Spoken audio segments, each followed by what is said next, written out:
Welcome to the A Minute to Midnight show, folks. Coming to you from New Zealand. My name's Tony, and on the show with me today I have a pretty frequently recurring guest who I always enjoy having on the show. That's John Haller. Welcome to the A Minute to Midnight show again, John. It's good to be back, Tony. Yeah, and as always, we will not run out of things to talk about. There are so many things going on, so I'll let you kick off in whatever direction you think we should start, and we'll go from there. Well, not sure where to go with everything. There's a tremendous number of things going on. As you and I were talking beforehand, maybe we can start with the thing we talked about last in our little pre-show interview. There's an article that just came out in Fast Company. It's a tech media website. And they're talking about the fact that the tech companies in Silicon Valley are working to put in place a social credit score, similar to what the Chinese government has been able to do. And, I've talked about this in some of the prophecy updates I've done in the past. This is a very concerning thing. I think the last time I checked in China, there's somewhere in the order of about 12.5 million people that have essentially been put into what effectively amounts to house arrest or restricted to their location without being put in jail or anything, or even having an ankle bracelet, that they're not able to buy, for example, they're not able to buy high-speed rail tickets, they're not able to buy airline tickets, because their social media score it's like a credit score, and they're just not approved for buying those sort of things. And the Chinese government has even issued some reports where they say, last month we prohibited 2.5 million people from buying high-speed rail tickets. We prevented 800,000 people from buying airline tickets because of their social media score. And it's clearly what they're doing is they're putting in place a system that is to suppress speech, to suppress freedom of movement, freedom of speech. And what happens is, what is happening is that they're turning other people into snitches to go after other people. So there are people their social credit score got high enough with the strikes, or low enough, depending on how they do it, that they've essentially been removed from society. And it's a very concerning thing. Now we see our tech companies in Silicon Valley who have represented to the government that they are open platforms, and they're going to do the same thing. There's already many instances of people, for example, I don't know if you have Uber in New Zealand, but when you take an Uber ride, and I love the app, it's really one of the greatest things I see when I go travel, that I can just click on this little app and they'll show me the car, who's coming, and the driver, and that sort of thing. And at the end of the ride, I'm asked to rate the driver. Well, Uber has now put in place, as part of their program, they put in place a way for the driver to rate the passenger. So that if you pile up too many negative points, if you maybe criticize the driver, I don't know what you get negative points for. It's totally undefined. And people have found that they've been completely restricted from Uber. And if you look at the Uber terms of service, and these are drafted by lawyers, the Uber terms of service say things like, we reserve the right to terminate your account. And if you try to sign up under any other account, we're watching you and we know where you're coming from and your credit cards and that type of thing. And you're not going to be able to use Uber any longer. So there's already in place through a number of these social media companies or tech companies, there's already procedures in place that are really restricting the movement of people, because you're not a good enough person. I mean, they look at evangelicals and Christians and they say, "Oh, you people are so judgmental." But we're not keeping people from doing things for the most part. So it's sort of the height of hypocrisy, I guess, is the best way to put it. But it's very concerning, and I know that you have had the problem with your YouTube channel, and I've had the problem with the YouTube channel that I publish my things through at church, at Fellowship Bible Chapel, we constantly get contacted by people who say we no longer get notices. We've been unsubscribed from the channel. And if they have their browser in restricted mode, safe mode, I guess, every video that I've ever done in terms of a prophecy update, I believe is now restricted as mature audiences. Some people sent me a notice last week. I mean, and this was within minutes of the video being posted to YouTube. They said, I got a notice that, your video is up, but it says maybe inappropriate content. The censorship, it's just blatant censorship. Right. But the social media companies have been given, in America, they've been given a big pass by Congress. Congress said, they went to Congress and they said, look, we're going to get sued for what Tony or John said on Minute to Midnight about someone. We're just putting it up. We're just sort of a broadcaster. We're just a conduit. So they were given, the social media companies, the tech companies, with the promise that they would be open platforms, were given this exemption from being sued for just allowing certain content to be on their site. But they didn't stop there. So they've now gone out to where there's just no question that they're censoring it. I question myself whether it's not by saying that what I put up is inappropriate content and putting me in the same category as pornography or extreme violence, or maybe the same category as an ISIS video, if you will. It's a form of libel or slander. It's a damaging statement. Now, to be honest with you, it hasn't really affected the number of views on the channel. But if I was trying to monetize my channel or our channel, they would make it impossible to do so. I don't know that they're going to get away with it forever. I think there's a pretty good move in Congress to restrict them in some fashion. But these antitrust lawsuits and those sort of things that they might use, these things can take a long time. When they tried to break up AT&T back in I don't even remember when it started. It was in court for well over a decade, going back and forth before there was a final decision that was reached. So look, this is where we're going. I know Dennis Prager at Prager University, which is probably the biggest YouTube channel in the world. Last year he got, it was 1 or 2 billion views on his YouTube channel. He puts up a new video each week. His motto is, if you give us 5 minutes, we'll give you a semester of education. And he has a lot of different people. He has former prime ministers. I think former prime minister from Australia has done a video. Some from Europe. I think the former prime minister, I can't remember his name right now, up in Canada. Former prime minister, not baby Trudeau that they have now.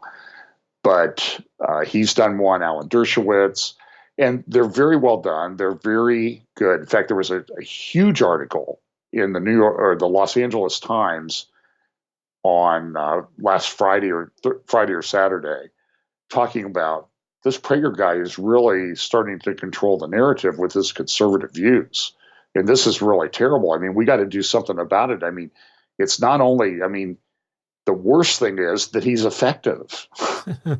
And, I think 60-70% of the views that he gets comes from people that are under the age of 30. Mm-hmm. He has students on each week. He started a thing called Prager Force. And he now has, I think, 40 full-time employees working on Prager University YouTube channel. So they've been very successful. They're not doing it. I mean, they're making some money off of it. But they're not making what you would expect for someone who has 1 or 2 billion views in a year. But they now have, at Prager University, they now have 200 of their videos that are in restricted mode, like every one of the videos that I've put up, at least that I can tell, are in restricted mode. One of those videos is on the Ten Commandments, the importance of the Ten Commandments. Prager, he's Jewish. He's an Orthodox Jew. Of course, that I don't know that defines anything because there are different stripes of Orthodox Jews. But he's a rabbi. He teaches. He's written a commentary on the Book of Genesis and Exodus, and he talks about the importance of the Ten Commandments. Google was asked, the CEO of Google was asked about that in a congressional hearing a few weeks ago, at which Dennis Prager also testified. He was asked, why did you restrict the video on the Ten Commandments? And his response was, well, it talks about murder. And Dennis was like, and Dennis, when he testified, he said that the answer is foolish. Because we talk about don't murder. Mm. How do you say don't murder without saying the word murder? Mm. And clearly, it's a content control by Google. Yeah. At the same hearing, I don't know if you saw it, there was a Dr. Epstein, not the Jeffrey Epstein that has, or maybe has, gone on to meet his reward, but a Dr. Epstein who's done... I think he might be from San Diego State University. He's done media research, and he said by the way Google controlled the search results, search engine results, and the last election in 2016, by his research, and he's pretty solid in his research, and by the way, he voted for Hillary Clinton. He said that the social media companies, he believes, flipped 2.5 million votes for Hillary Clinton. And that if the techniques that they've developed in the interim are allowed to go, that they will flip 1,600 or 16 million votes for the Democratic candidate in the next election. And even as a Hillary Clinton supporter, he is alarmed at what's happening. So we talk about the how bad the Trump collusion and all these social media narratives are, but our tech companies are probably doing more than the Russians who spent, I don't know, a few $100,000. It's just ridiculous. With the YouTube, even with us, like our view numbers have been down, but I also see that I do get so many people contacting me at times saying we've been unsubscribed, and sometimes they've resubscribed and they're unsubscribed again. I mean, I've had family and friends and so on become part of that. So I'm hearing it from a certain number of people. How many more am I not hearing from that it's happening to? But I've noticed that each day at the moment, if I gain any new subscribers during that day, by the time I come back the next day, it's gone down again. So I'm basically stagnant. Our It's Midnight channel is stagnant or going down. At the moment, it's down. Our subscribers are down, but it's just how many of those are unsubscribing themselves? Probably maybe some, but there's an awful lot that are being unsubscribed without their wishes. And I'm wondering how many other, because we're obviously we're getting new subscribers. So every time we're getting new subscribers, it's like the other hand is taking away old subscribers so we don't actually get any growth. It's just so frustrating. Yeah, and I think you could track a little bit too about the kind of, if the views are sort of related to, I think there's a ratio of views to likes, dislikes. Oh, yeah. Well, they're not really going down. That's the thing. The supposed number of views are going down, but the number of likes on the videos are not going down. So you've got to wonder how accurate those view counters are. I don't believe they're accurate at all, but, that's what they're telling you anyway. Yeah. Well, we're not trying to monetize the churches that I teach at. Is not trying to monetize the channel. But, I thought of setting up my own channel and that type of thing. But, the question is, if you're doing it to make any sort of a living, and I know from you that from you and me and this type of thing, producing these videos and doing the research and getting the subscriptions and that sort of thing to media, the bandwidth, setting the little studio, having a decent quality microphone, all of these things cost money. So, fortunately, I have a job at present. I'm still a practicing lawyer, so I'm able to do it. But there's some weeks or some months that it's a bit tight because of the costs and things that I incur in subscriptions and books to read and review, that sort of thing. Yeah, well, I have never had monetizing on our channel. I just felt that was not what God wanted us to do. I'm entirely now the last quite a while living on donations, which is extremely tight. It's not like there's a lot to come and go on. I'm managing, but if I had to do other work now, I just couldn't do a minute to midnight the way it is. It's a full-time job without becoming exhausted, because I obviously need breaks from it, and I get sent stuff all the time. And I'm just going to say it, if people contact me and I don't reply, sometimes I just get overwhelmed, so I just don't reply to everyone. I try to most people, but hope it doesn't offend people. But really, sometimes you can't do this 24 hours a day. You need breaks from it.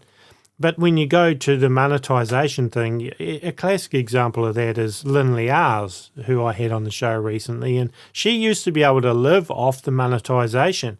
Well, she can't. She doesn't make anything now because they basically demonetized all her videos. And so now she's having to, do donations as well. Whereas at one point, she was getting enough money to carry on through the monetizing. But of course, they've done the same thing to her and unsubscribe people and put her into shadow banning and all of those things. So it's happening to a lot of us. I wonder if it happens to people that are liberal. I've not heard of any cases of it. Well, I haven't heard anybody complaining too much about it. So, but then again, I don't know that anybody on YouTube that's super, well, I don't know, because I don't watch them. Why would they get on YouTube and do something when you have CNN and MSNBC and other places like that? That it seems like it's a bit of a waste. But this kind of goes into maybe one of the next topics we can talk about is the way these narratives in media develop. I read a lot of different newspapers. I read the New York Times. I read the Washington Post. I read other mainstream news media outlets because usually they have an agenda, but they also at some point have to get around to the facts. So if you read the New York Times, usually buried in the middle of the article or near the end will be the facts that they're basing everything on. The other part is editorial opinion. So there's a way to read these publications, but what's interesting is the way the media narrative changes, and I know it can be a bit of a touchy subject, but for example, about 2 weeks ago, maybe a week, about 2 weeks ago, the New York Times had an editorial board meeting. And the editor of the New York Times at the time, I can't remember his name. You can Google it and find this out. There's actually a transcript of the meeting. There's actually an audio tape of what was said at the meeting. And the decision was made to change the narrative from in terms of American politics, from the Trump-Russia collusion narrative to the Trump is a racist narrative. And they talked about this openly at the meeting. Now, that subsequently, within a day, the New York Times came out with a big New York article in their weekly magazine, not this past week, but the week before that, called 1619 was the title. And it's a 1619 project. And essentially what they're doing is they're taking the narrative, they're taking the problems with racism and slavery and that type of thing. And essentially the narrative is America was never legitimate. Nothing in America's ever been legitimate. It was all racist. It was all based on racism and slavery and that sort of thing. It ignores a lot of historical facts. And that's not to minimize American slavery was probably, it was brutal. It was a brutality that's certainly as bad as what you see in history, but it wasn't everybody in the United States, and we were able to eventually do away with slavery, but then we still had the racist laws. And so, I mean, this all took time to do this, but this has been a human condition. Slavery has been a human condition since the beginning almost. And it's been done away with, but we still have the after effects. But what's happening is what happened was they put out this 1619 project, they called it. And immediately all of the other mainstream media, from the Washington Post to news magazines to mainstream media outlets on television, and even the Wall Street Journal, have picked up with these stories about the 1619 project. So if you Google 1619 right now, that's 500 years ago. That's when slavery first came to what at the time was called the New World. There was no United States at that time. That was 180 years almost before the United States was actually formed with its constitution. So it's just interesting, I guess, to watch how the media just shifts its narrative. And it's like everybody's reading from the same script. I guess that's the more important point.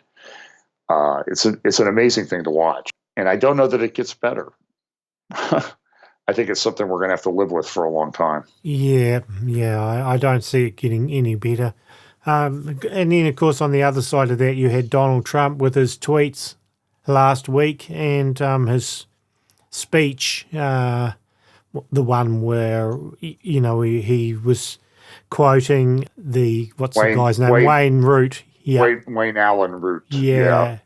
And he said he's like the king of Israel. They love him. He is the second coming of God, and so on. And Trump basically retweeted that, greatest president for Israel in the history of the world, and so on.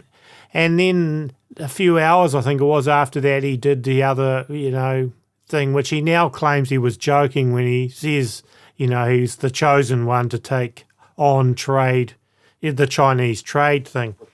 But I mean, it's not. And he looked it's clear.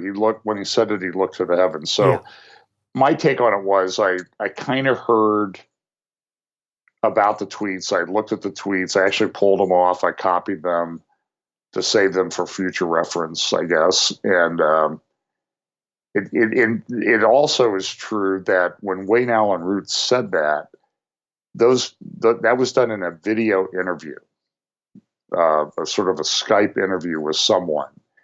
So someone had to type up those quotes, and Trump had to get those quotes and then tweet them out. So it wasn't like he just retweeted what Wayne Allen Root had said. He picked them up off someplace. I'm sure there was, I don't know what social media the president reviews, but somewhere he found those quotes and copied them and put them into a couple of tweets. I don't know that I would do that. I certainly think that, it's even difficult to talk about President Trump these days, because if you don't come out and declare him to be the Antichrist, people get on your case. If you point out something good that he does, people get on your case. So it's sort of a no-win situation. So I don't know if the design is to get people to just not talk about him at all or not. Certainly, I think personally, I think it's the deliberate division. See, Trump's doing that Yeah, I believe he knows what he's doing, and it's definitely what it does is it causes division. But see, Obama did the same type of thing when he was in president, often going the other way, where he would tweet something like him becoming the devil or and things like that. And I think, to be honest, I think Obama and Trump are both narcissists, but they're puppets working to an agenda that they are doing what they're supposed to do, and the end result is, what does it do? It's dividing people, one way or the other. You get the Christians that follow this new apostolic reformation that Trump, doesn't matter what Trump does. He's the greatest thing since sliced bread. He can do no wrong. He's God's anointed. He's King Cyrus type of people. Then you get the ones on the other side that doesn't matter what Trump does. They see him as the Antichrist, like you just said. And it's just what it's done is it's dividing people, and I don't think it's by accident. That's how I see it. I mean, I've said I believed long before the election that Trump was chosen to be the president. I have no qualms in saying that, because people can look it up. We were saying it nearly a year before the elections that Trump would be the next president. I also am watching what's happening in the economy, because that was what I expected would happen at some point during the Trump presidency, that he's going to be there when the collapse happens, probably. And I just think it's all by design, personally. That's how I view it. Well, certainly, there are there's not many people in the middle with regard to Trump. No. He's the Antichrist or he's King Cyrus. Yeah. And I'm troubled by both positions. Yep, me too. But it's at some point you wonder, and I know his management style from talking to people who knew him in business. His management style was very chaotic, and certainly that's translated over to the current White House and administration. So it seems as if everything out there is everywhere you look, it seems to be chaos. Yeah. Whether it's the growing, I think, racial divide, hatred between different groups in the United States. Look, I'm a conservative person politically. I don't know that I know a white supremacist. I don't know that I've ever had a conversation with one. You would think that if all conservatives are white supremacists, I would know where the meetings are, but I don't. But it's just part of the narrative to paint everyone as an extremist. The other thing you see, and I don't know if I don't keep track of what we talk about from show to show that I do, but one of the things that I'm seeing right now is a concerted push to break down traditional Judeo-Christian values by people. I think the biggest example I can think of is this pushing of the transgender agenda. Yeah. It's Tony, I don't have children.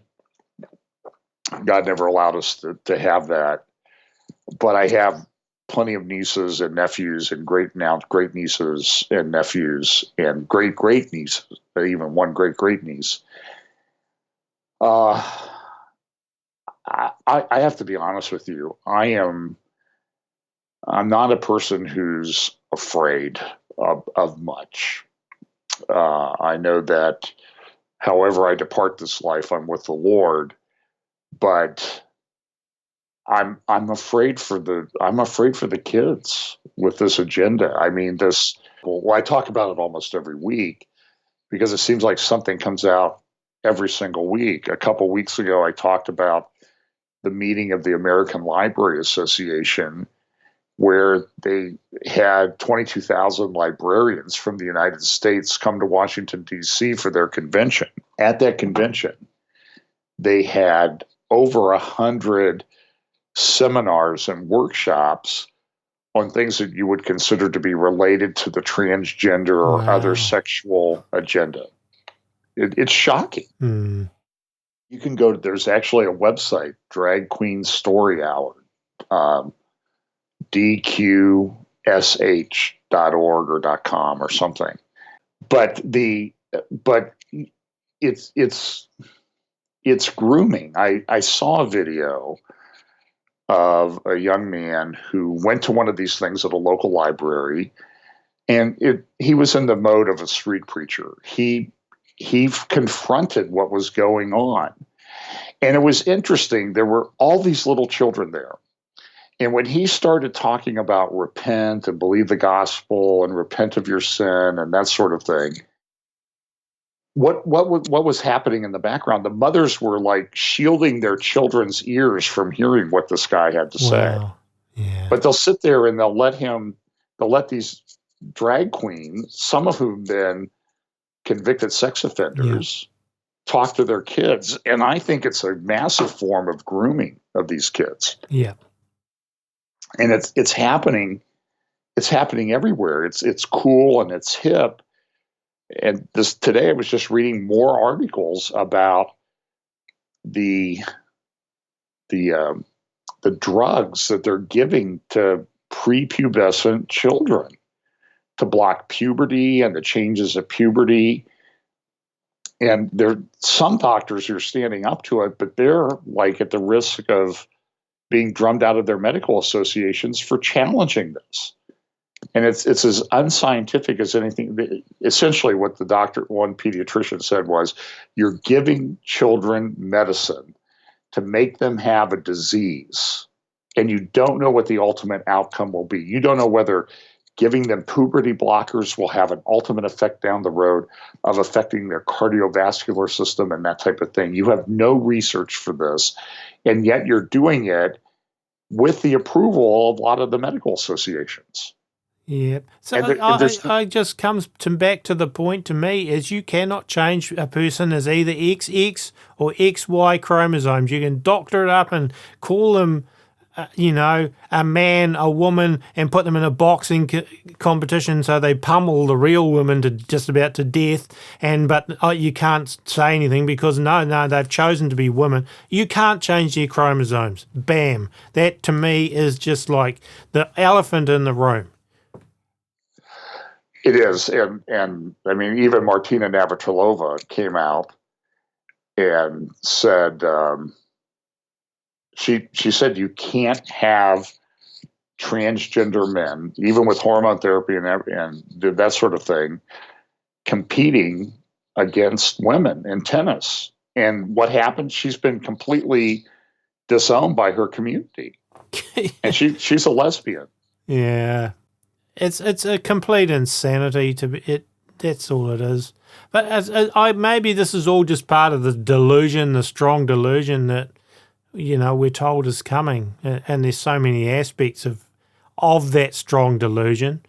But all I see is more and more people deluded by all kinds of things. But then you do speak to some people, and they are concerned about these things with small children and that, and they think, oh my gosh, my kids are going to go through all of this in school. They're going to be indoctrinated because that's what they're doing, and not just with transgenderism and all of that, but the kids are just indoctrinated the minute they're sent into schools by the system in every which way. And so it's incredibly difficult for parents. And like you said earlier on, I feel for the kids today because it's not like it was when I was a kid or when you were a kid or even when my kids were kids. It's so different, the world now, and I was just chatting to my daughter Messenger actually last night or the night before about it because she's got a young child, and it's like, oh, wow, it's a struggle. It's scary, and I'm concerned about that because, I'm in my mid 60s, so how much longer I'm going to be around anyway? In fact, I just looking at a picture of one of my nephews had two twins. They're 7 or 8 months old today, about almost 8 months old, I guess. And I'm just thinking, they're like, man, what's it going to be like them for in 20 or 25 years if the Yeah. Lord doesn't return. Yeah. It's a pretty frightening prospect. But I like what you said about the delusion.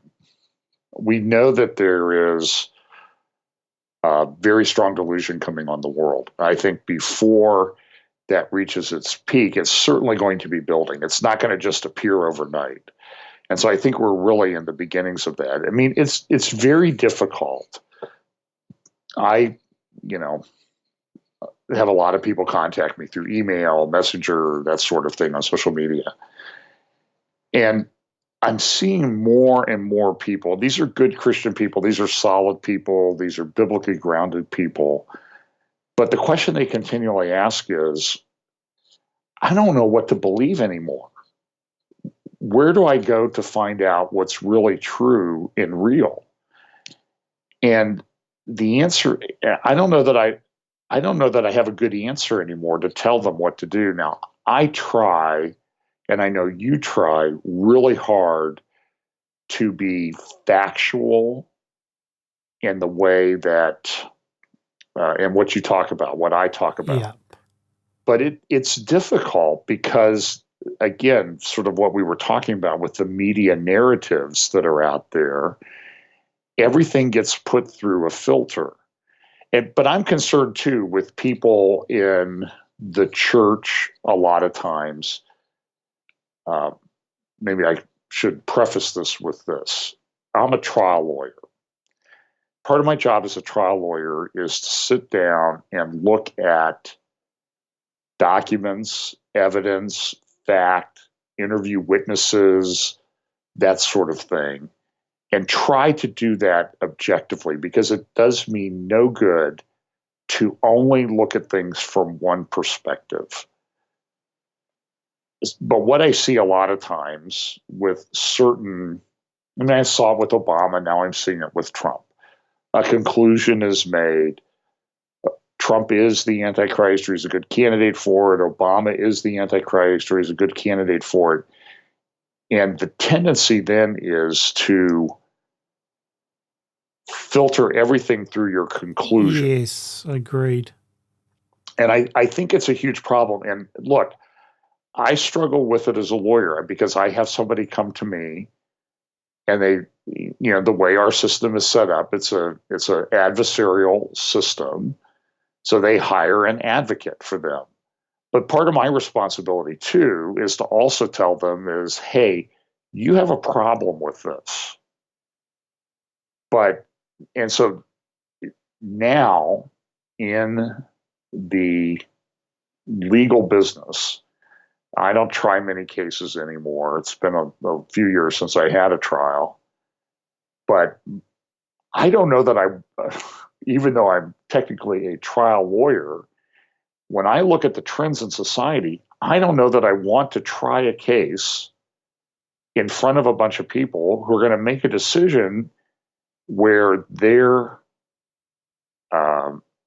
not looking at facts. They're being governed by their emotions, I guess is the best way to say it. At some point in my career, we go to seminars. Seminars are, how to be a better lawyer, how to ask better questions, how to tell the story, and that type of thing. I don't remember when it was, Tony. I've been a lawyer for, in 6 months, it'll be 50 years. I'm sorry, 40 years. Excuse me, 40 years. I'm a lawyer, not a mathematician. But some point in my career, those seminars shifted from the technical aspects of being a trial lawyer to, I don't know how else to say it, manipulating the emotions of people. And now we live in a culture where it seems like the vast majority of people run on emotions.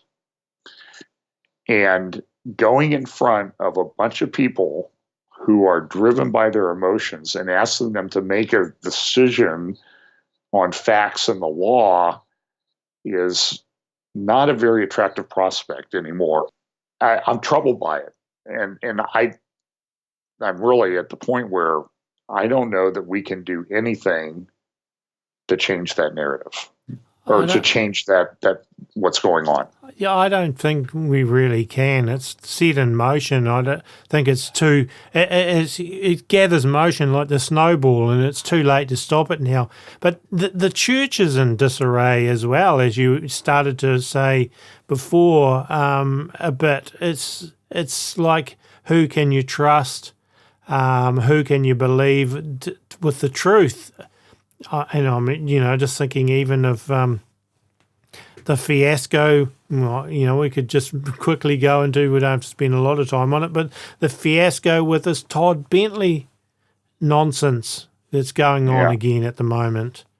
Well, I actually I talked about that yesterday in my update, because this is something I watched for a long time, and I could go for a long time about Todd Bentley. He's been at a church just a couple miles away from me a couple times.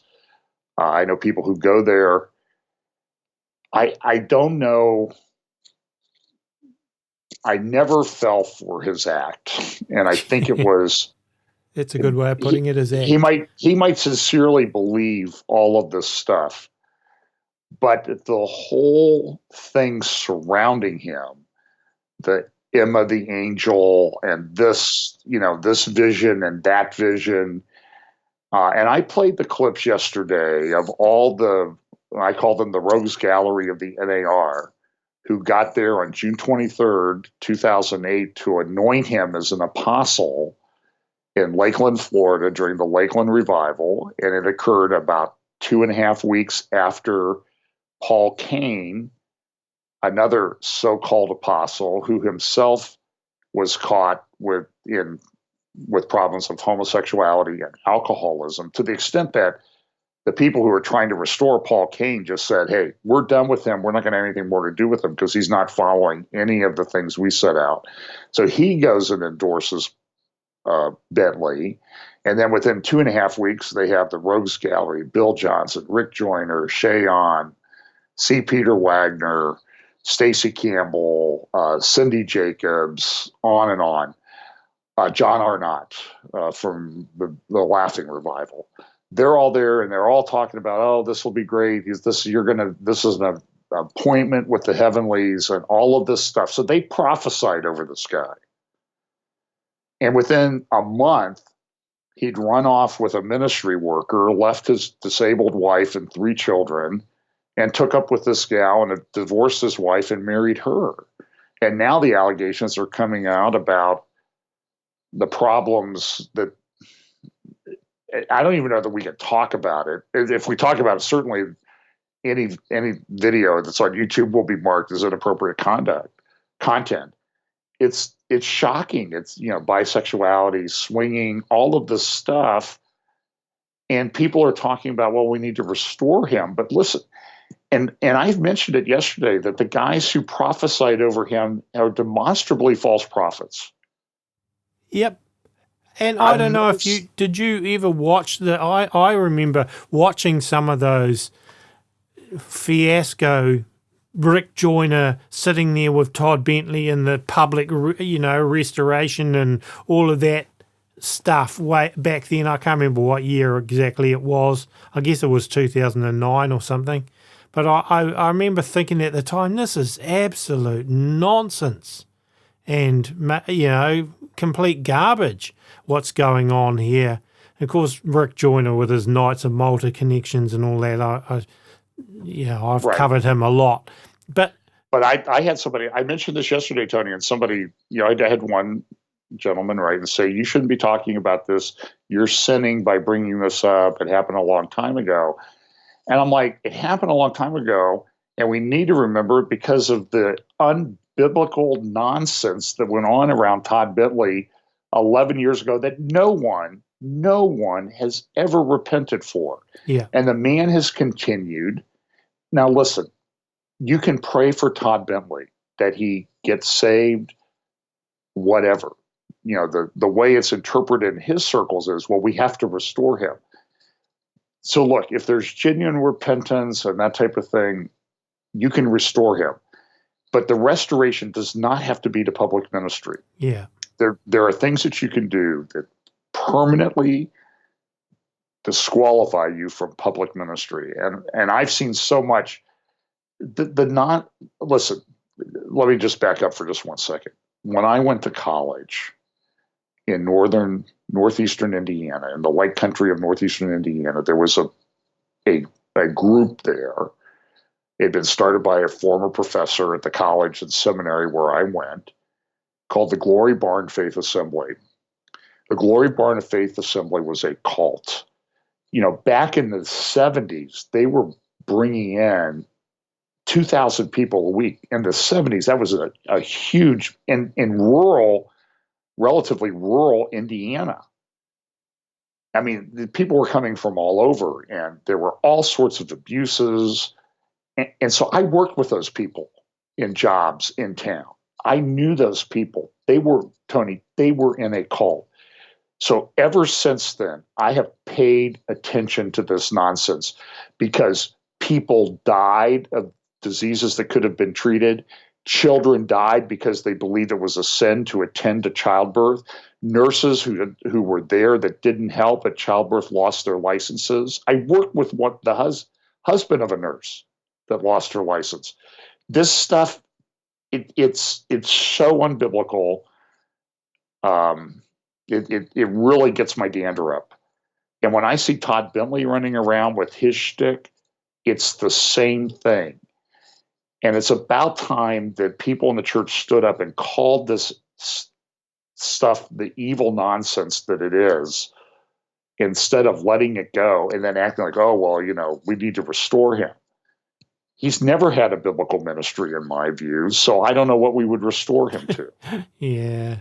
I listened to a bit of his speech, half pie confession, where he denies some stuff in a wishy-washy way, so you don't really know what he's denying and what he's admitting to. But I just couldn't stand listening to the guy. It's just like, oh man, this is just it's awful. It's plain awful. Well, a clever tweet that I saw was, "What's a Todd Bentley?" And somebody said, that's something you buy with a Creflo dollar. Oh, it's a classic. That was great. I mean, that was so good. I mean, that's one of the ones where that's so good, I wish I had said it, Yeah, totally. So it's definitely, that's just one example of a whole bunch of ministries that we could talk about, but which we won't, but because time's getting on. But the problem too, Tony, is that this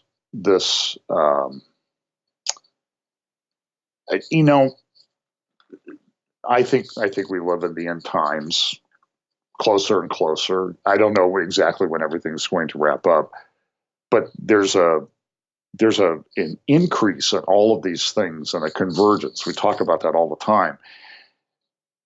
And so I've often thought, like, well, what's this last end time religion going to look like?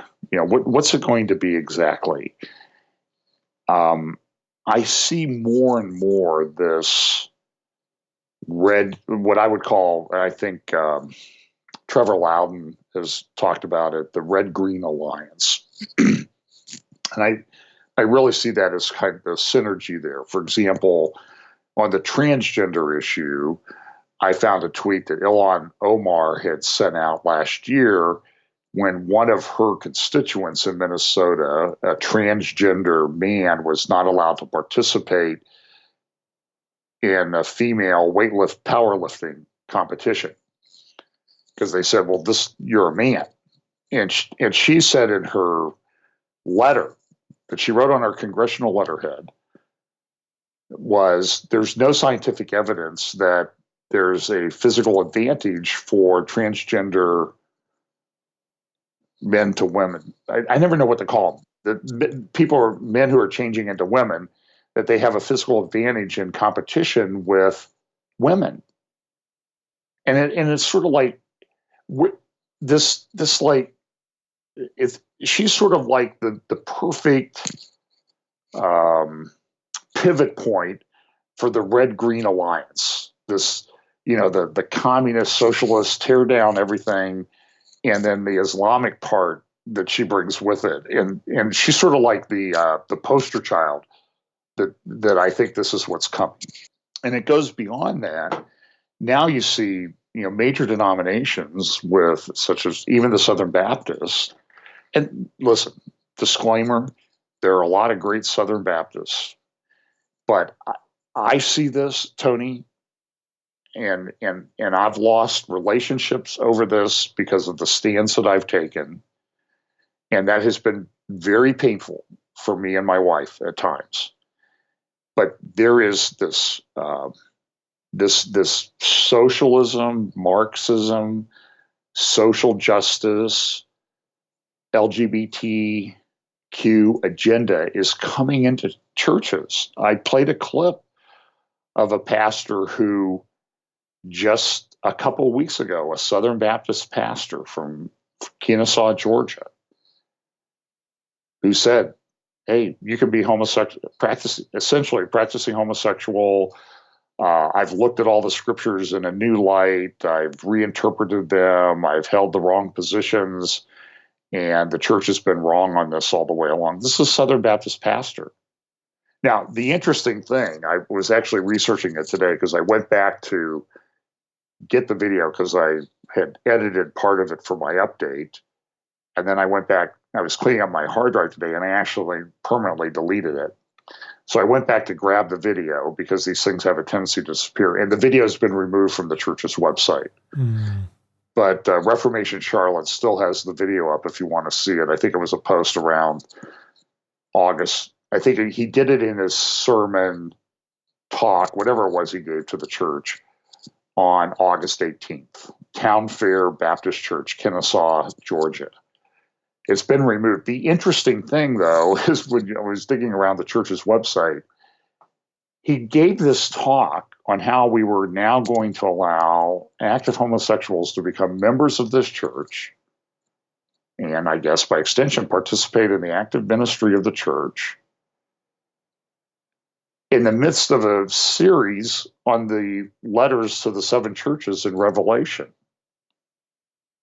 And I can't remember, it came between like Thyatira and Smyrna. It was shocking, the placement of his talk on that and what the sermon series he was doing. And it was like, but this is happening all over the place. To be honest, I think it's increasingly difficult to find any sort of church that you can now safely attend. It's unfortunate, but it's why so many people are just still Christians but have just fallen away from wanting to be part. Well, I say fallen away, it's probably not the best way. That have decided to leave the institution of the church because it's just become such a fiasco now that you can't find very many churches that are really biblically based, I think.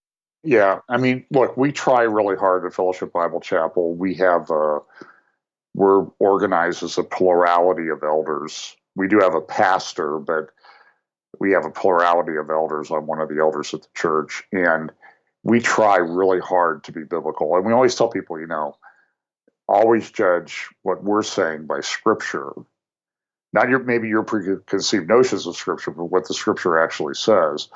But I will say that the thing that I get contacted about the most, because I do talk about the sermon issues quite a bit, I don't just talk about Bible prophecies that relates to geopolitics in the Middle East, because I think the deception and apostasy is perhaps the biggest harbinger of the end times. But I get contacted by people all the time. I got a couple of emails just after yesterday's, like, I live in northern San Diego County, California. I'm trying to find a church, but they're bringing in all these people who are associated with the New Apostolic Reformation and that type of thing. And we just have to make a decision that we have to leave our church. Do you know where I can go? And the answer is I often don't, because it's very, very difficult. And I was talking to some friends just the other day where they're to the point where they still attend a church. They know that what's going on in the church, I think in some respects, there's false teaching there. And they almost consider it as a mission field, the church that they're attending. Now, that's kind of difficult because having been through this myself, it's, at some point you have to decide. You always think you can change it. There's a certain amount of your own ego that gets involved. And the chance that you're going to change some of these institutions is very, very slim. The number of churches that have turned it around are unfortunately few and far between. And I think they're going to become even fewer and farther between as we get closer to the Lord's return. Totally agree. So where can people find you anyway? I guess as we look to wrap up, it'd be a good time to tell people where they can find your church and your YouTube channel. Sure. The church is Fellowship Bible Chapel. We meet in Sunbury, Ohio. Our church website is fbchapel.com. We're just a small church of 100 or so people. We try to stay faithful to the Word of God. I do speak on prophecy, update, those type of related things most Sundays. You can find us on YouTube under my name, John Haller, or under Fellowship Bible Chapel. I do have a couple conferences coming up that I'll be speaking at. Well, one conference coming up. I just spoke at the One in Messiah conference in Denver. And I don't know if those videos are up yet, but they'll either be up under One in Messiah or One Body Life. I'll also be speaking at the Moriel Ministries conference with Jacob Prasch and Marco Quintana. I think the other speaker had to drop out because he's having open heart surgery or bypass surgery here in a couple days. That's in early October in Vancouver, Canada. You can find information on that at moriel.org. That's October 4th and 5th. So, I've got a number of videos up under different conferences that I've spoken at. You can just look for my name. I don't know that there are any fake ones up yet, but I'm sure that's coming at some point. And that's frightening. I mean, we see this fake video technology is so easy. Yeah, it's scary. If people think